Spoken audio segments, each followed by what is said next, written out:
man, that's it. If really there is one thing in the DNA, it brings the joy of motorcycling back, right? I'm sorry, like, I love motorcycles, but it opens it up, and like, you know, these aren't extremely fast bikes, but they're fun. They're so much fun. Welcome to MCC Just Motos. Hey, afternoon guys, Andy from MCC Just Motos. I'm here at Gearhead Junction. It's demo days, Royal Enfield. I'm riding a bike I've never ridden before, believe it or not, a Scram, 411 Scram. I'm pretty excited about that. I just rode my 40 horsepower Himalayan, and now we're gonna get on the Scram. See how it goes. Let's go. All right, real similar to the Himalayan, a little bit of difference. Doesn't have a fuel can, a little bit of style differences. The seat's not changeable. It has a different front size tire. It's a smaller, more sporty Scram tire, but that's about it, I think. Well, let's go ride and find out, shall we? Okay, I'm gonna get the bike started. All right, there we go. It's not like you would think I don't have a Himalayan or something. All right, so handlebars feel very similar to Himalayan, stock Himalayan, mirrors seem Himalayan, everything seems Himalayan. Seems really cool. All right, and we'll talk about the comfort and so forth. It is lower. I'm 5'9.5" or so, and yeah, very, very flat footing on the ground. Oh boy. All right, so I'm riding next to Himalayan now. Where he is. Doo. All right, so it's definitely not like a Himalayan in the seating position. You're very, very much more like almost a, not a standard, because your feet are forward. Let's go, dude.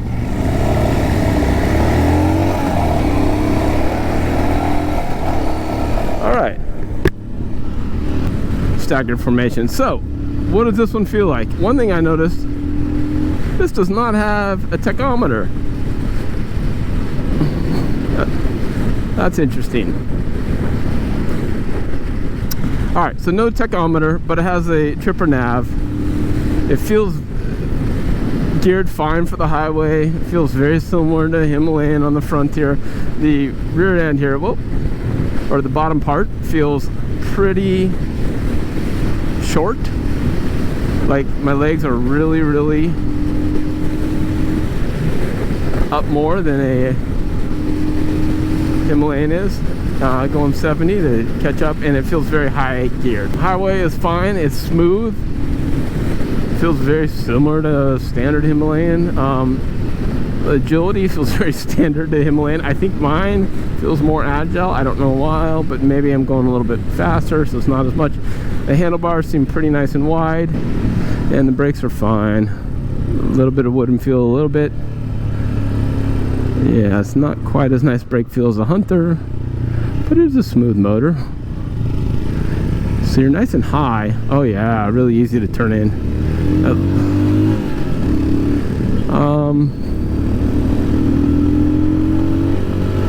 I think the Hunter's a little more sprightly in the mid-range than the Himalayan, but this has more down-low torque than the 350 Hunter.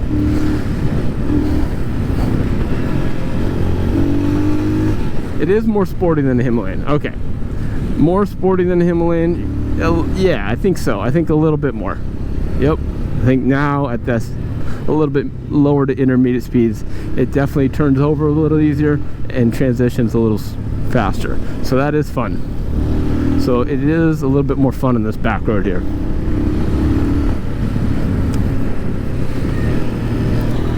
All right. Get a little space so I can get a little.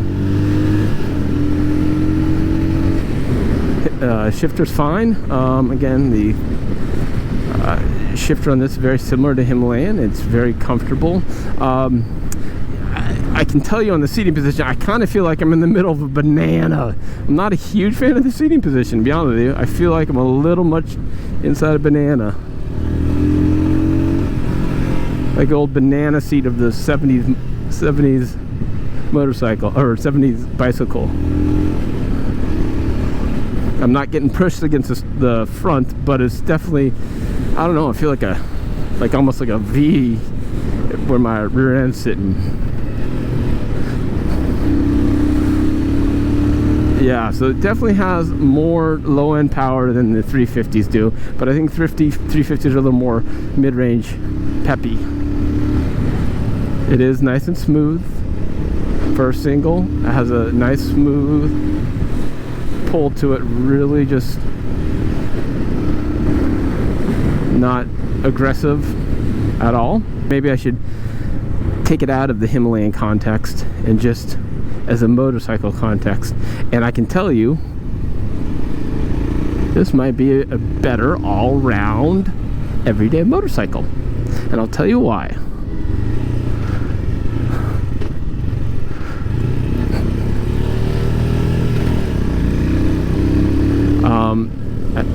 It's stable in the corners, it's stable in low speeds, it's stable when you turn in, it's not wallowy, and it's definitely a little more sporty than the Himalayan is. So that makes it nice. It's not terribly, it doesn't lose its stability, I'll say. So I think you kind of add to the sportiness without taking away the stability. I think the looks are pretty cool. It's not Mad Maxy looking, but definitely a more of a scrammy look. Now, can you go off-road with it? I don't know, but I'm guessing, you know, some pretty nice dirt roads you can. And this does have more horsepower than the 350. You can totally feel it on the top end. It definitely pulls better on the top end.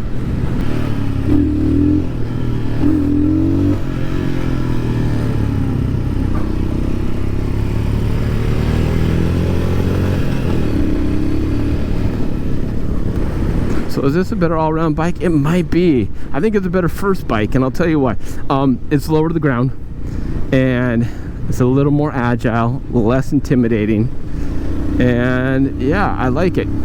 I think this is a better first motorcycle in the Himalayan. Now, Himalayan, I'm going to take it all day long cross-country and do cross-country stuff. It's more geared for that, has more hard mounting points, but I mean, they're basically the same bike, except for the front end and tires and dash.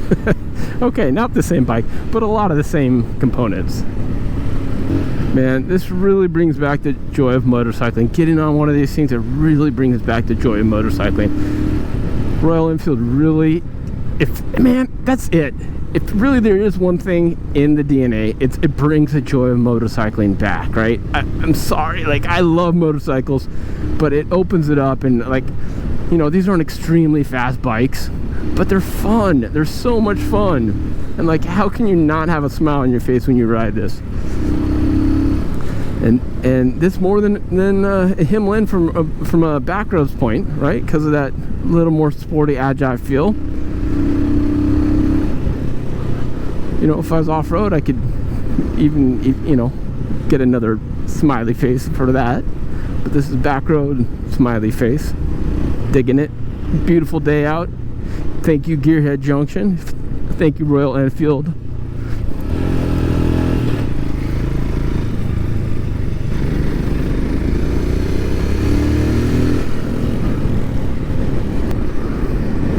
So, yep, you can totally stand up on this. You're a little bit more forward than you are on the Himalayan, but that's okay. Now, here we go. Let's see, bumps. Yep, real nice on the bumps. Beautiful. Yeah. Oh, yeah. Really good on the bumps. This is, again, fantastically sprung. Here's another decent pothole. And yep, really nice. Really nice. You know, it might not be super trick suspension, but I think Royal Enfield, kudos to your Scram suspension engineers going over without many major disruptions to the chassis at all, or the rear end. Yeah. I like the look of the dash. I do wish it had a tachometer.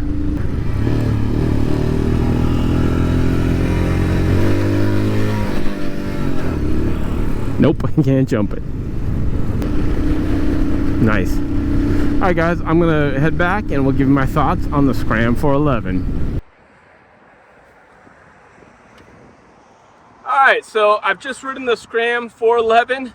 My first time on the Scram, and what I think, I really liked it. I think it is a great great first motorcycle if you're interested in going in the dirt a little bit, trying your hand at that. I think the price is right. I think the look is right. I think if you're going to be doing a little more sporting and a little less adventure touring, this is the bike to get over the Himalayan. So I really liked it. I thought it was a little more flickable than the Himalayan and just a lot of fun to ride. I think it's a little lower to the ground, so if you're new to motorcycling, I think you're going to enjoy it a little bit more than maybe getting on a taller Himalayan. Easy to use controls, you got the reliability, and the price point's fantastic with the cool look. So that's going to do it for me. Please check out my Patreon channel. I have a lot of cool swag, which I gave away today. Thank you, Royal Enfield North America. Thank you, Gearhead Junction. Demo day. We'll catch you on the next one. Enjoy your Scram 411 or whatever you ride.